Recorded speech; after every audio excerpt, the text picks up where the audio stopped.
I'm coming home, I'm coming home.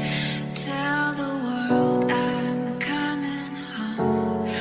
Let the rain wash away all the pain of yesterday. I know my kingdom awaits, and they've forgiven my mistakes. I'm coming home, I'm coming home. Tell the world I'm coming home.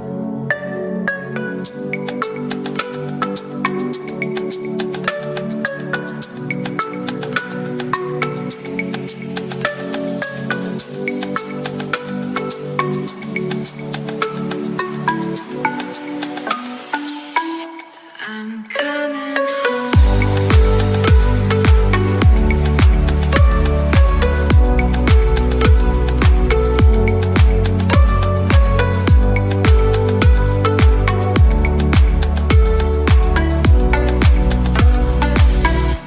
I'm coming home.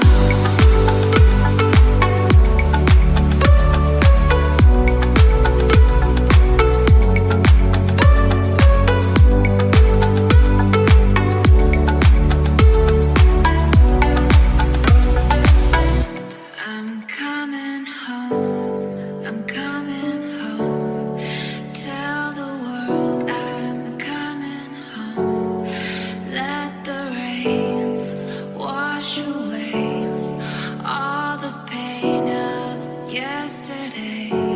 I know my kingdom awaits, and they've forgiven my mistakes. I'm coming home. I'm coming home. Tell the world I'm coming.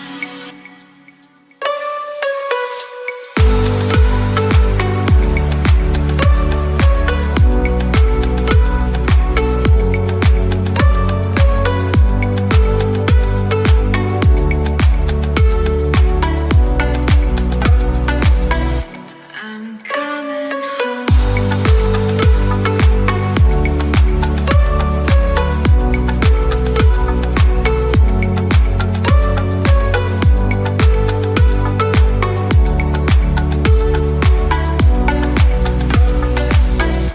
I'm coming home.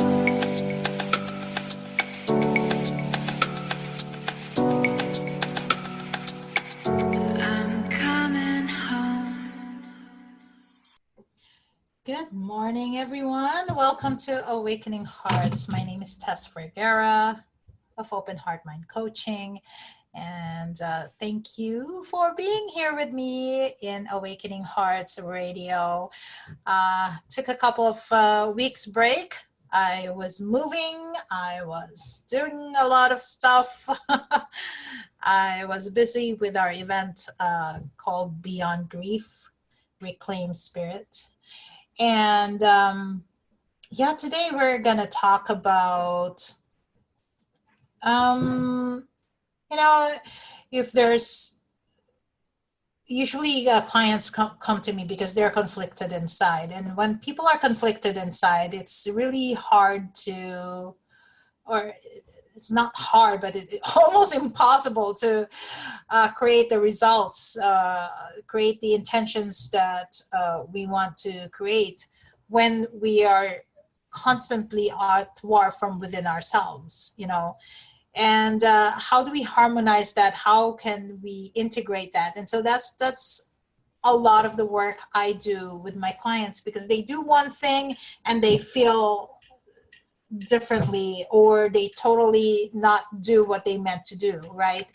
And if there's a feeling of out of alignment in my work, there's usually something repressed inside, and it can be grief, it can be a lot of unaddressed, unacknowledged, unprocessed emotions that's blocking a person from fully expressing, fully experiencing the kind of life that they came here to do. And so that's a whole lot of what I do as an awakening coach, is bring back help you bring back to life what it is that you are longing and yearning for. Uh, so after a 2 week break, I am back. I was just at KYMN Radio. I want to give a shout out to Wayne Eddy of the Wayne Eddy Affairs morning talk show host. He was there for 2 hours with me. We talked about Beyond Grief. And, at first I was like, what are we going to talk about in 2 hours? But it actually happened very quickly. It happened fast. It flew by like, it was just a conversation. It was such an interesting experience for me. And there's one thing that happened at that interview that I just kind of want to address a little bit. And it's got something to do with what we're talking about. Every time that something is unaddressed, right? it feels like there's an incomplete. So more for my sake than anybody. I don't think anybody is bothered by it, but it just felt so incomplete when he asked me, did I go to my daughter's graduation? And I said no. And it wasn't something that I decided. It was something my daughter decided, and it was something that broke my heart back in 2016. No, not 2016, just last year, actually. I remember it was my 50th birthday, and my daughter didn't call me. And I asked my other daughter, about her graduation, and I was told she didn't want me to be there. And it was the most heartbreaking experience in my life. I've been heartbroken before. The intensity, I guess, because I'd experienced heartbreak before and really felt it and really processed it. Maybe it's different to a degree, but it still was an excruciating pain that I wouldn't wish on anyone. It was so heartbreaking. But the reason I couldn't talk about it on the radio is it's different, who's wrong, right, or bad, or whatever. It wasn't about that.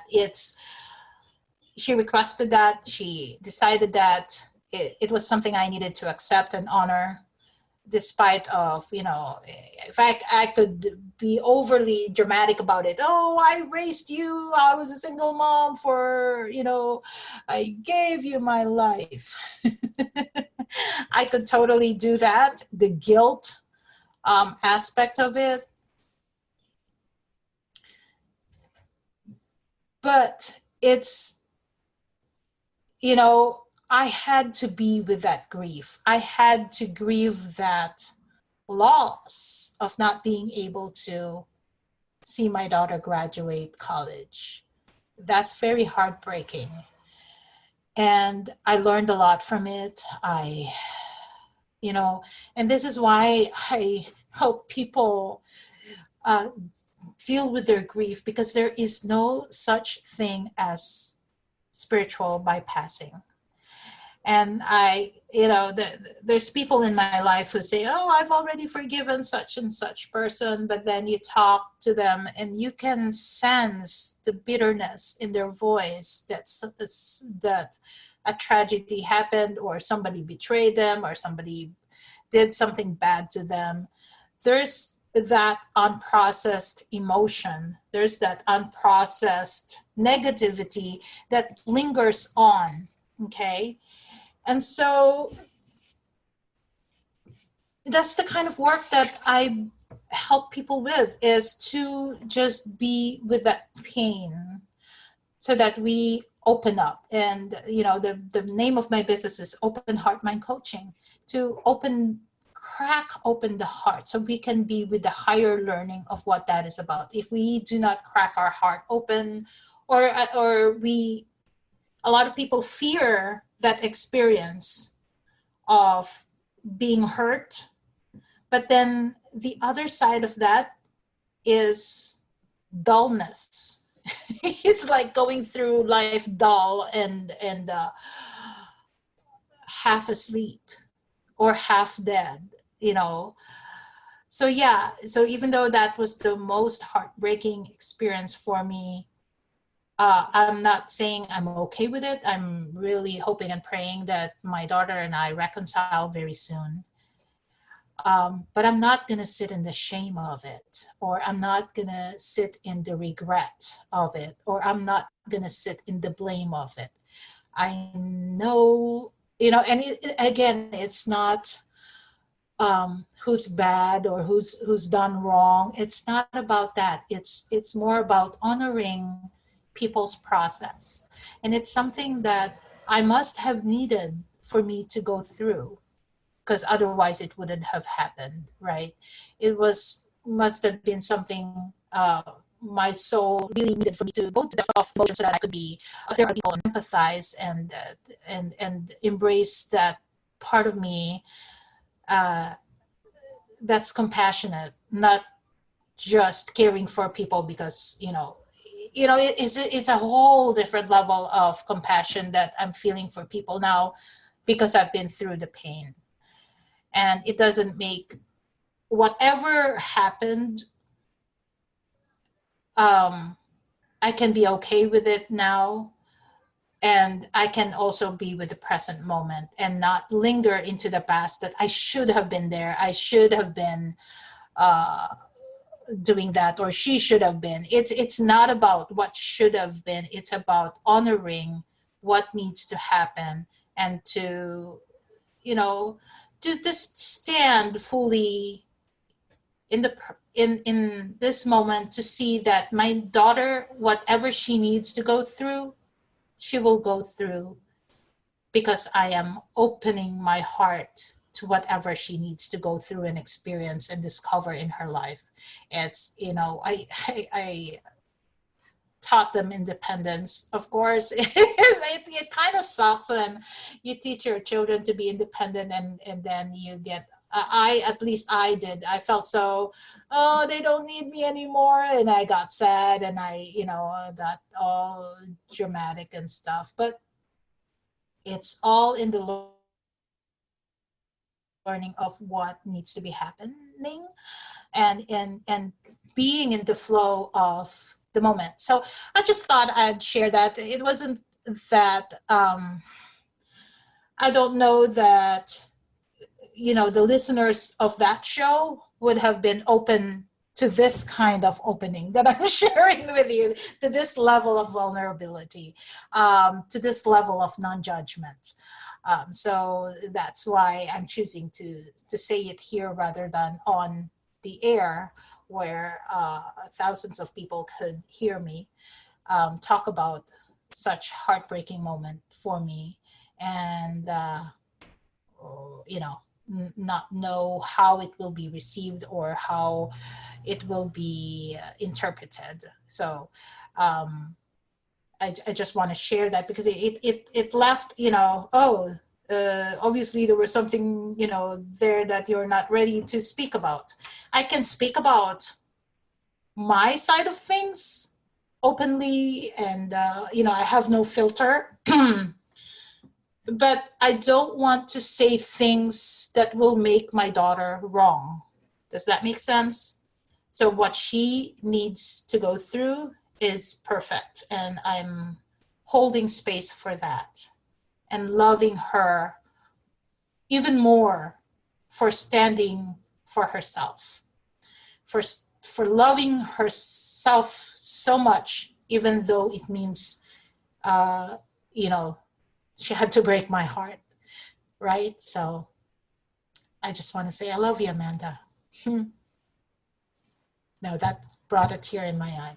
So, and that's a part of the grieving, part of opening up to life, part of experiencing all the downs and the highs. And when you go through that level of pain, you're also expanding to high level of joys and blissfulness. And a lot of our programming, a lot of our exposure is, oh, it's okay. We we kind of spiritualize things or rationalize things.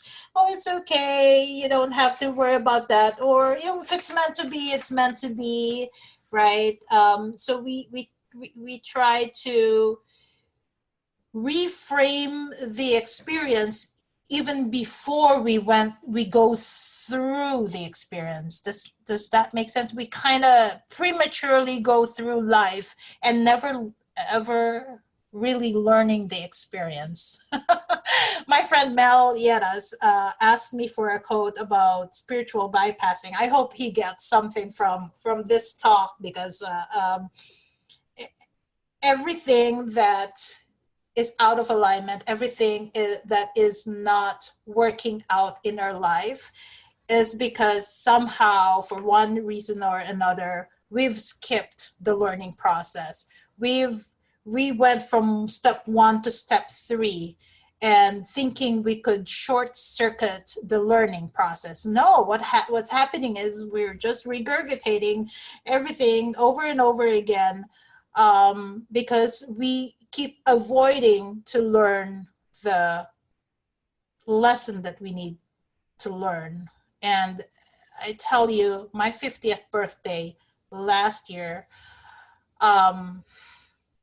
was definitely not the first heartbreak for me, but it definitely was, oh my God, the anguish that I felt when I heard that from my daughter, that I was not allowed to attend my daughter's graduation. It was like a slap on the face, a knife in the back, a knife in my heart.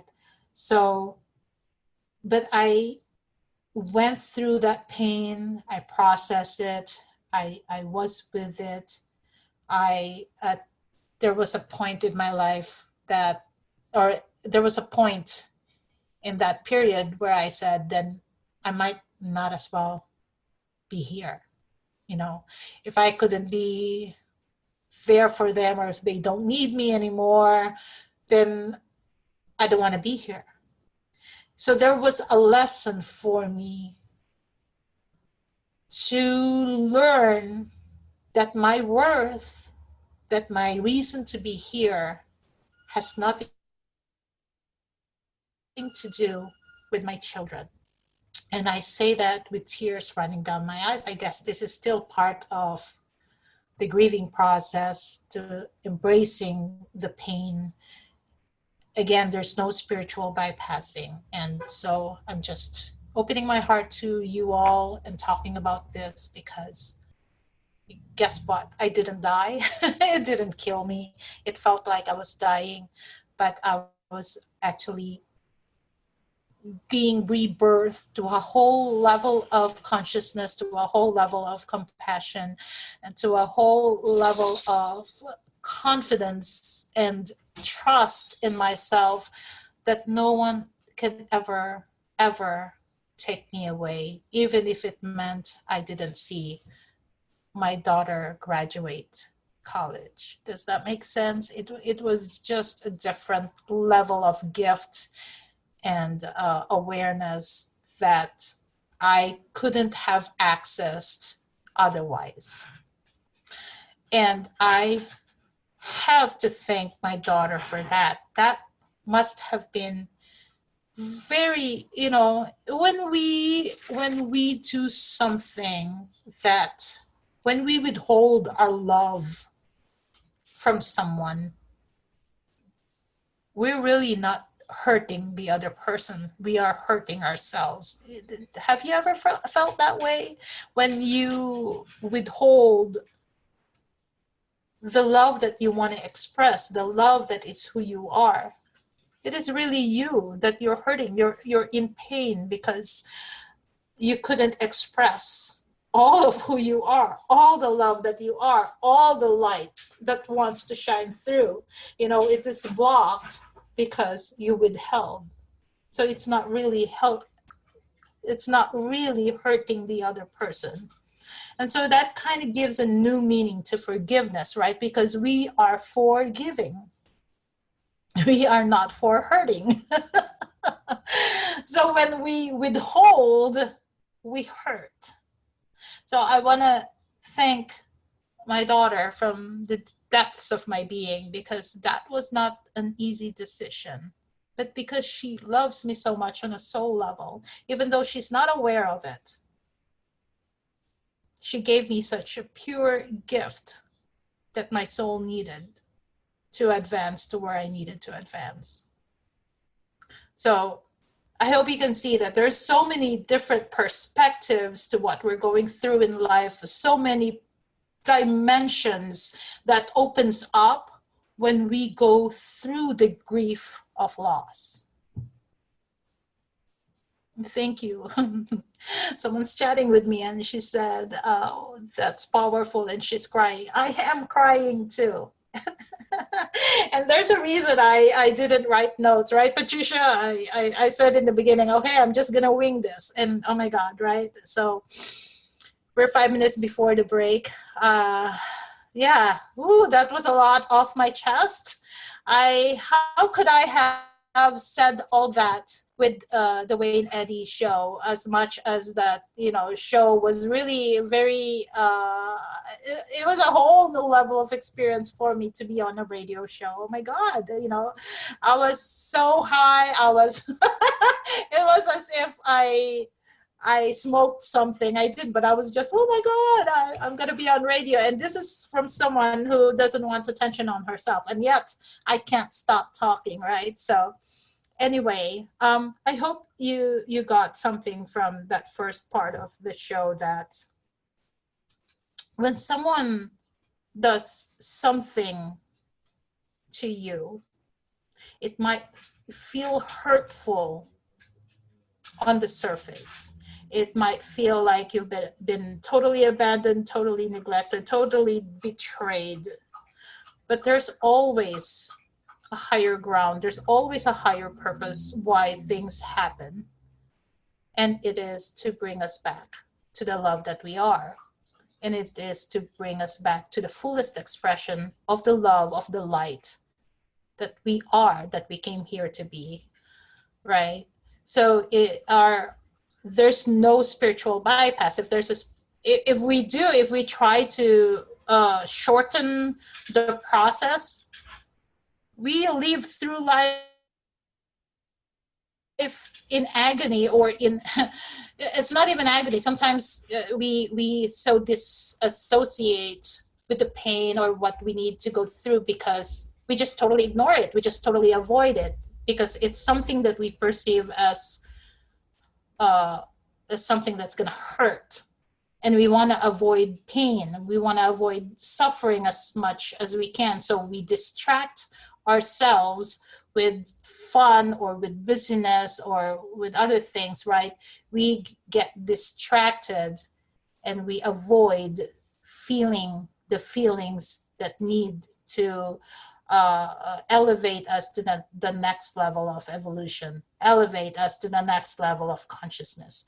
But the thing, though, is when we live in denial, when we live in avoidance, when we live just getting by, we are shortchanging ourselves, right? It's not hurting anybody but us, because there's a knowing inside that, hey, I know I could be better. I know I'm meant to do something else, and I know I'm meant to be bigger than this, and yet we've settled into the limitation of the experience because we've been avoiding it. And this avoidance pattern is something that we put on. It's wired in us to be safe, right? So it's a human nature to avoid pain. But then we get another experience that will bring us back, will crack our hearts open, that we, anything that we're attached to gets ripped away, the rug from underneath gets pulled away, so we can be brought back to the pureness of who we are. to the higher truth of who we are. Make sense? So don't avoid the grief process. Don't avoid the feelings. Don't. We're coming to 1 minute before the break. I'm going to talk on the next half about someone I talked to this week about she's all about controlling her emotions. That she has some level of awareness, that she's aware of the incessant chatter in her head, but how she was talking to me, I could pick up that she was also spending a lot of energy controlling her emotions. And that's where it gets so exhausting when we try to control the emotions. Again, no spiritual bypass. You have to feel the feelings. You can't heal what you don't feel. More on that. Ready for a break, Sprinkles? Okay. Thank you. All right. We'll be back after a short break.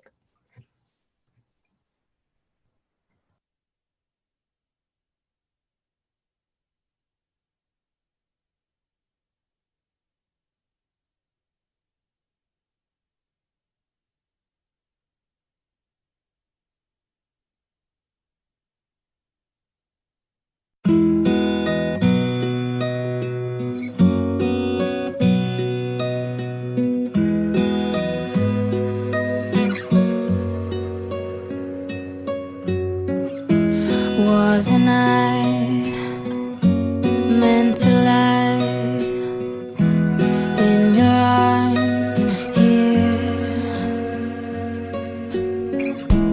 for a while? I'm alive and I take you in. I've been falling,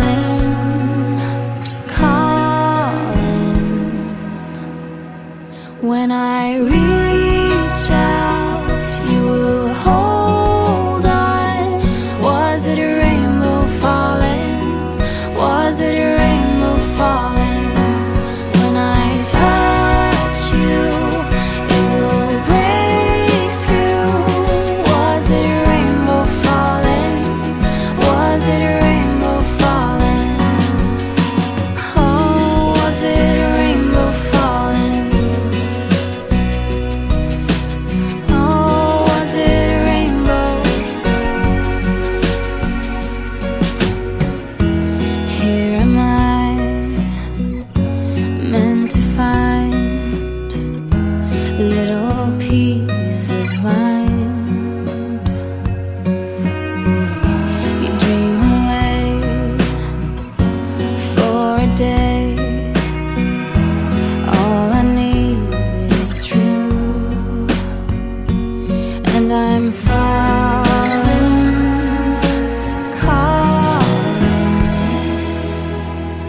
When I reach out, you will hold on. Was it a rainbow falling? Was it a rainbow falling? When I touch you, it will break through. Was it a rainbow falling? Was it a rainbow falling? I've been falling and I've been calling. Oh, was it a rainbow falling?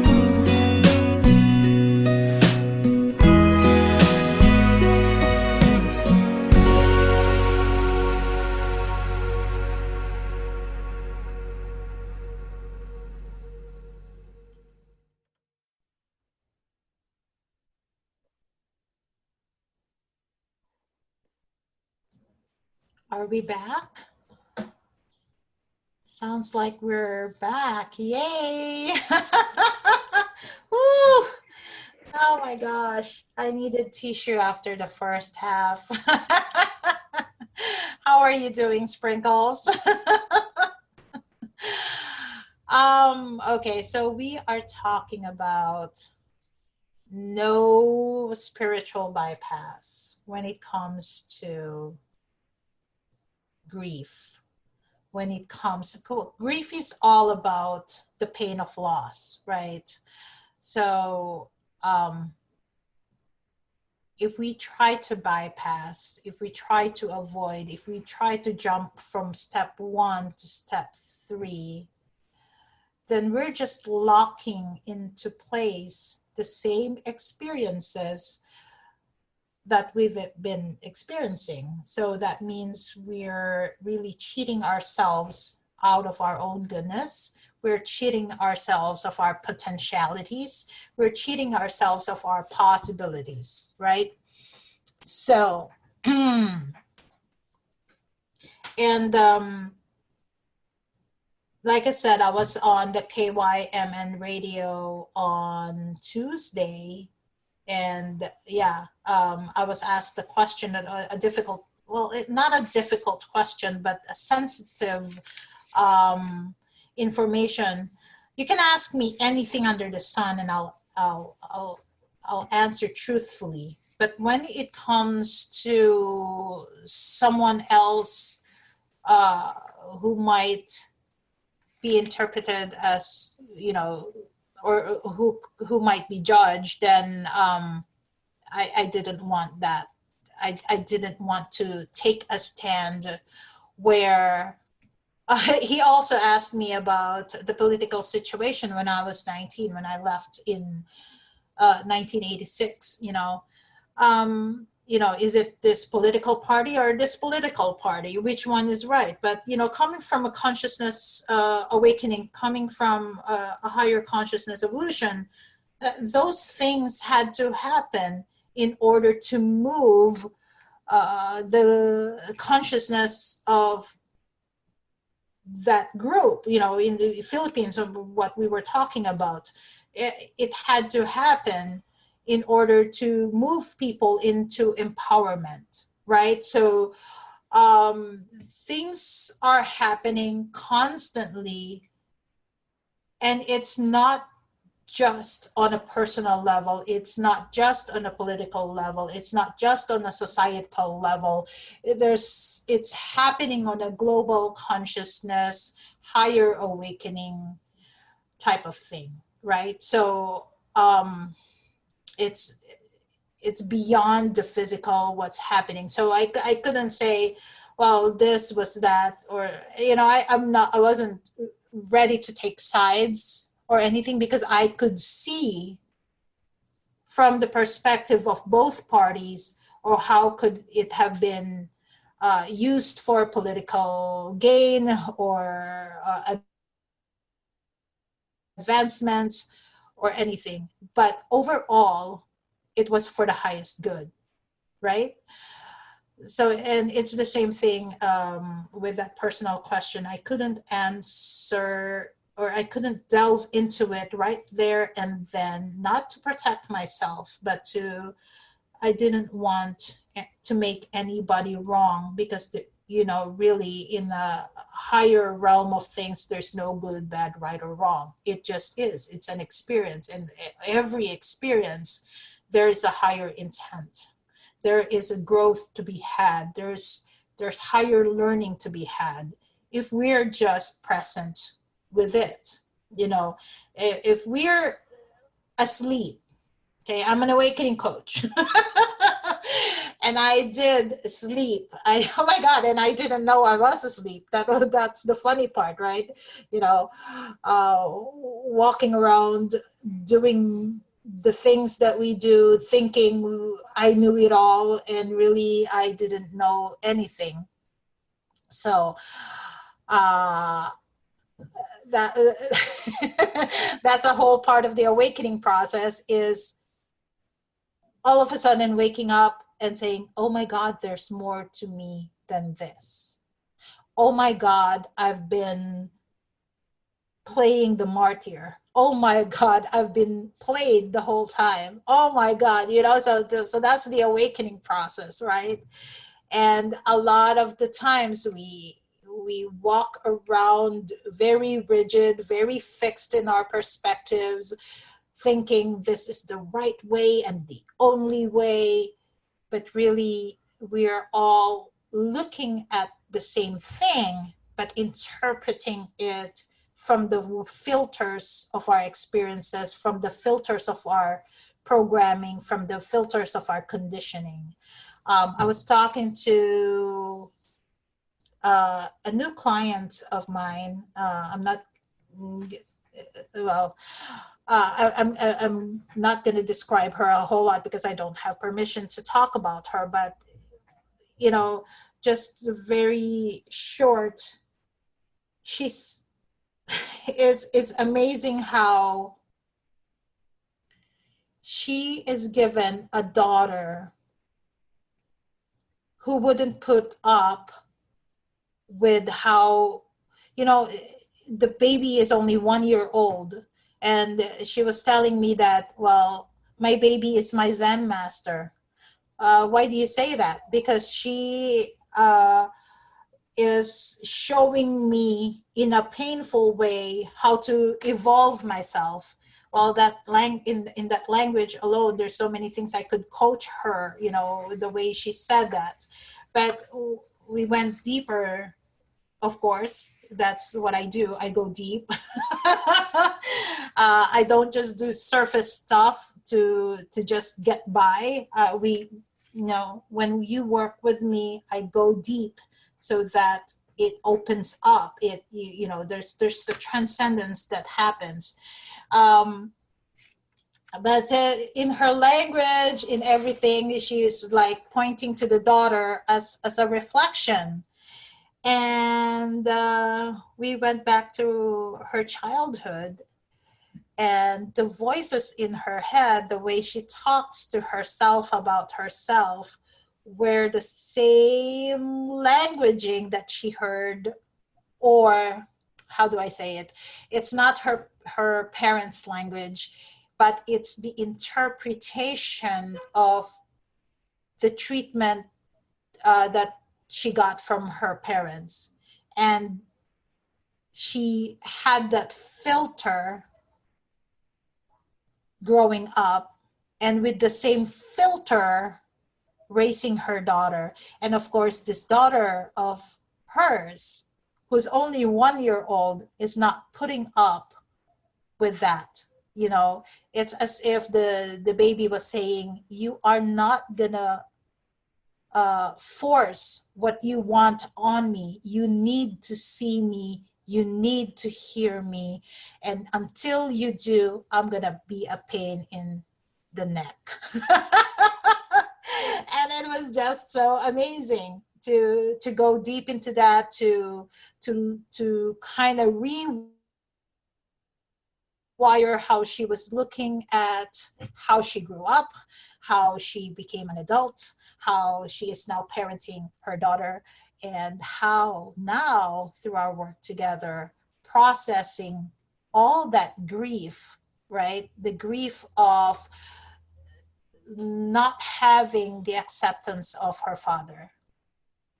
And more importantly, the grief of not having the acceptance of herself, which is now being projected to not accepting her daughter, because, you know, she was telling herself, what is wrong with her? Why can't she be, you know, like the other kid, right? You know, or what is wrong with me? Why is it that, you know, what am I doing wrong that is making my daughter behave this way? Do you see all the tangents, all the different dimension of how we do things because of the filter that we put on as a child, you know? So, and it's all from grief of a loss of a loved one, grief of a loss of a love that we thought we deserve and didn't get, right? So that's why I love talking about grief, or processing grief, processing negative emotions that's buried inside, because it blocks so much of the expression of our highest potentiality. It blocks the possibilities of who we are meant to be. And I'm going to read to you something that I saw. Okay, here from Abraham Hicks. I can always enter my vibrational vortex of creation. That got my attention right away. I can always enter my vibrational vortex of creation. The key to getting inside your vibrational vortex of creation, of experiencing the absolute absence of resistance, of achieving complete alignment with all that you have become and all that you desire, and of bringing to your physical experience everything that you desire, is being in the state of appreciation. And there is no more important object of attention to which you must flow your appreciation than that of self. Isn't that beautiful? However, that appreciation of self cannot be fully experienced, cannot be fully manifested if there is grief, if there is resentment, if there is any blocks of forgiveness. And I'm not talking about forgiveness, oh, you should forgive, It's not that forgiveness. Forgiving is our nature, and we're not giving, then we're out of alignment. And if we're out of alignment, then we are not fully owning our worth. And then we walk around the world looking for people to accept us, looking for validation elsewhere, when in fact it is our deepest self that is waiting for our own appreciation. Make sense, right? So it's really beautiful. I can always enter my vibrational vortex of creation. And for me, what that means is we can be co-creators. We can play with that energy of infinite possibility when we can enter into this vortex of creation. When, I suffered so much wanting to pin down what is my purpose. What is my purpose? And, one of the purpose that I thought was my purpose was to be mother to these two children, and I was a single mom for 15 years. That was all I knew to do. So to see how it was very hurtful to, I'm not gonna rehash what I already talked about in the first part, but I needed to go beyond that purpose into a higher purpose, or my true purpose. But I was like, then what is that purpose? After so many experimentation and self-discovery and breakthroughs and ahas, I realized my sole purpose is to do exactly what Abraham Hicks was telling, to enter my vibrational vortex of creation. Because the reason I came here is to create. Right? And if I am sitting in grief and loss and resentment and bitterness and all that negative emotions that blocks me from fully expressing the truth of who I am, then I am creating from a negative state. and I said from at KYMN radio, I said in the beginning, I think I said, because of my negative thoughts and negative emotions, I was polluting my world. If I'm in a negative state, then I'm not contributing to the solution, or I'm not part of the solution, right? I am contributing to the chaos. I'm contributing to the confusion. I'm contributing to more complaints, and that. So I'm creating. We're constantly creating, but are we aware of what we are creating? Are we creating from need to be recognized, from the, from the need to prove that we are worthy, or just creating just because. The I am that I am. Just because. I don't need to prove to you. I'm just creating because it makes me happy. I'm creating because that's the idea that came to my mind right now. And so I'm just going to follow through with that. So there's no need attached. There's no agenda attached. That's it. Pure creation. Just co-creation. Just being a vessel for that infinite wisdom to make manifest through me as the creator being that I am. But, so, and that's what opens up when you're not sitting in grief. Okay? So, we're talking about repressed grief. We're talking about creation. We're talking about spiritual bypassing. A lot of times, right, when things don't happen how we want it to happen, that's okay, it's not meant to be, right? We console ourselves, or we rationalize why it didn't happen. And sure, things don't always go as we planned it, because why? There's always a higher purpose. Yeah, there's always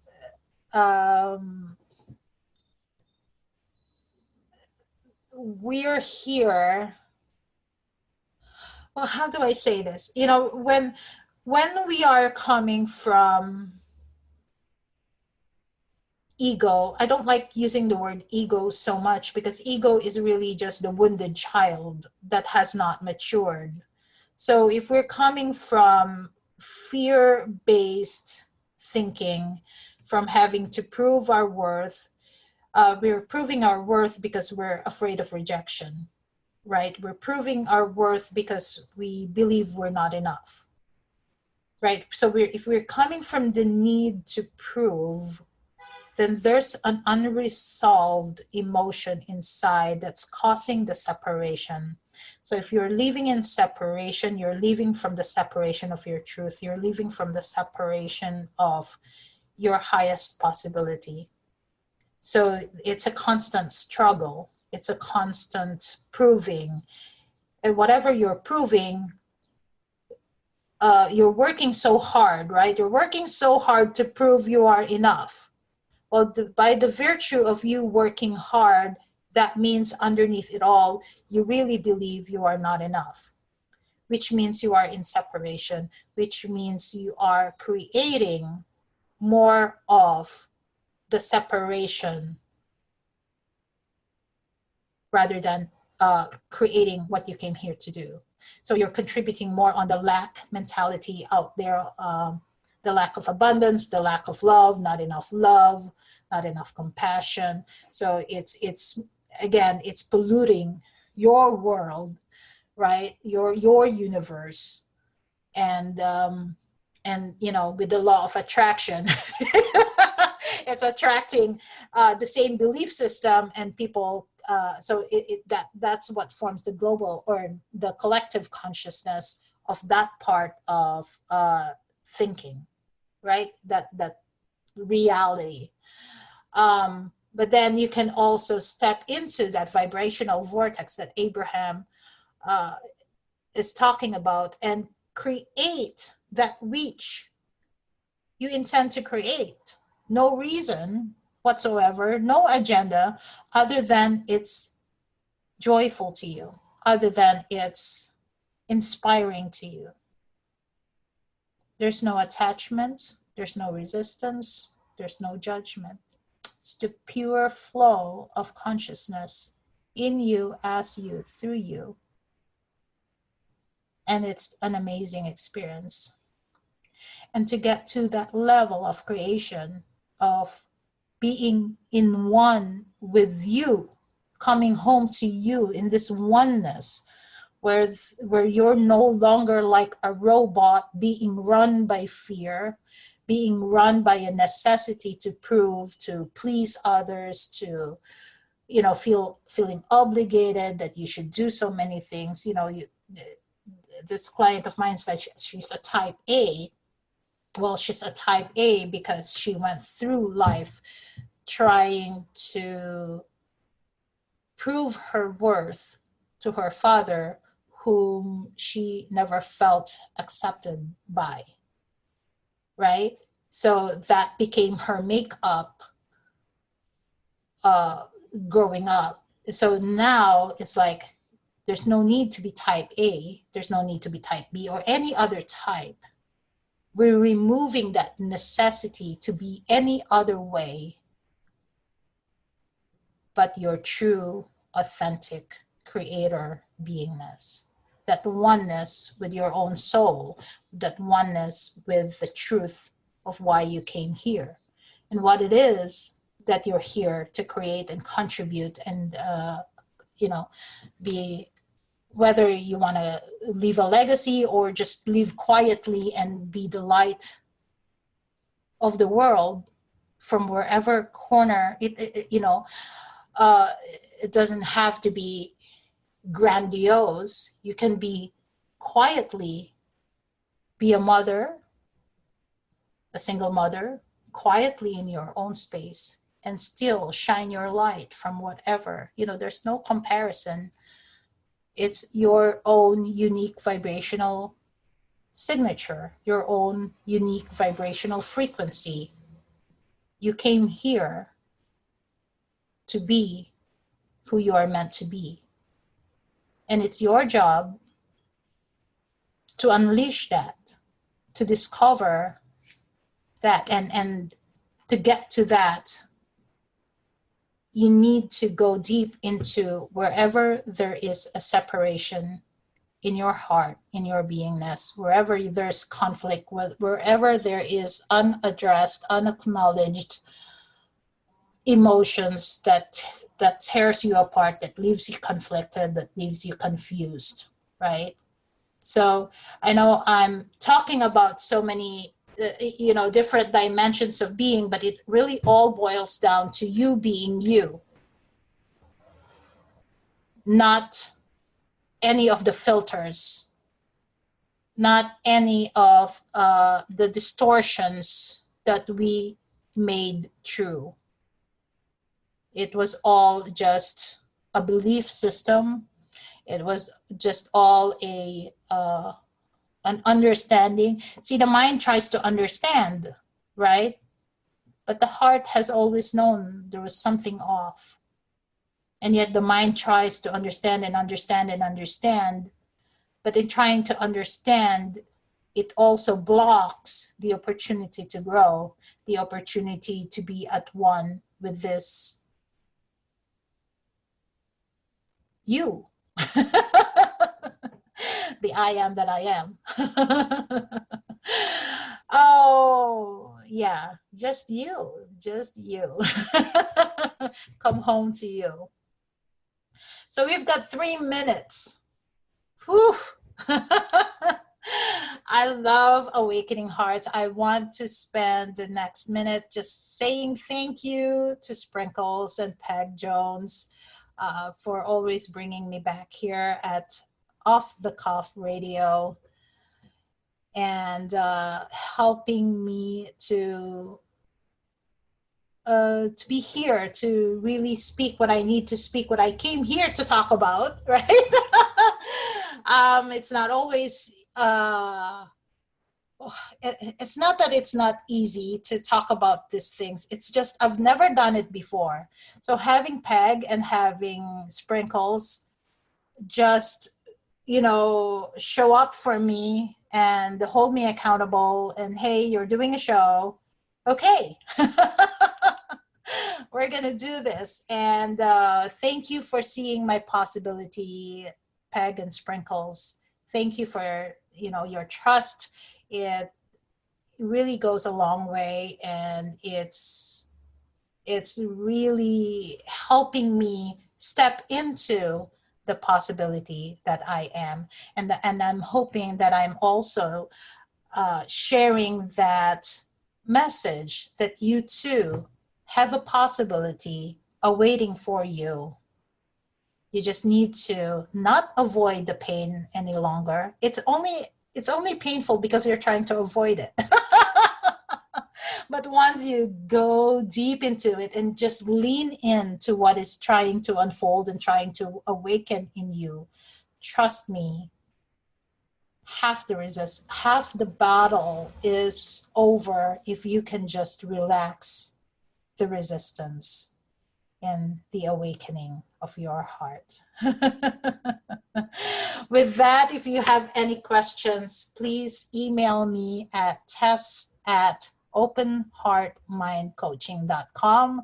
I'm happy to talk to you about anything and everything about awakening hearts, awakening consciousness, awakening to your spirit. Just don't ask me about political stance, okay? I'm not gonna be A or B or whatever. I stand for the highest truth, the highest perspective, and I'm just so far removed from the little things anymore. So anyway, we're on the top of the hour. Thank you all so much for joining me. We'll see you again next week. Awakening Hearts. Bye-bye, everyone.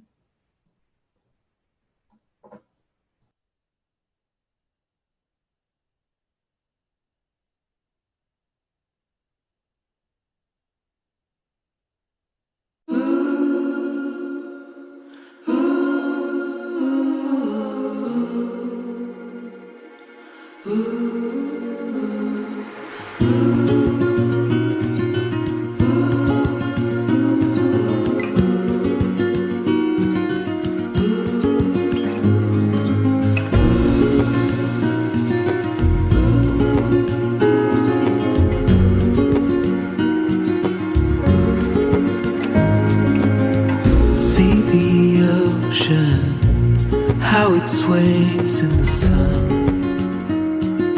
keeping our stories in its motion. Lies the truth about us.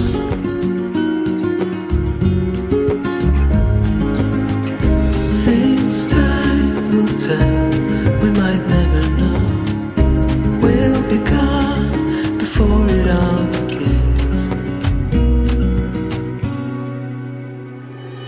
Send me your songs of tomorrow. I'm dying to know it all. Stories of joy and of sorrow. I'm dying to know it all. To know it all.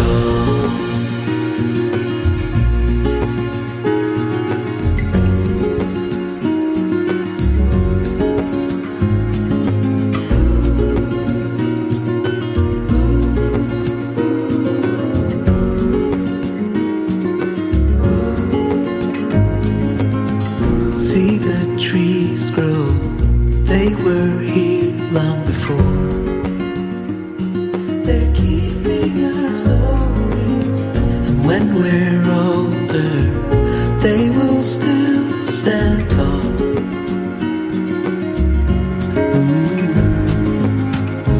Things time will tell, we might never know.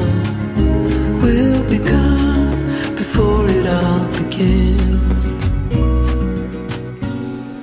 Send me your songs of tomorrow. I'm dying to know it all. Stories of joy and of sorrow. I'm dying to know it all. Send me your songs of tomorrow. I'm dying to know it all. Stories of joy and of sorrow. I'm dying to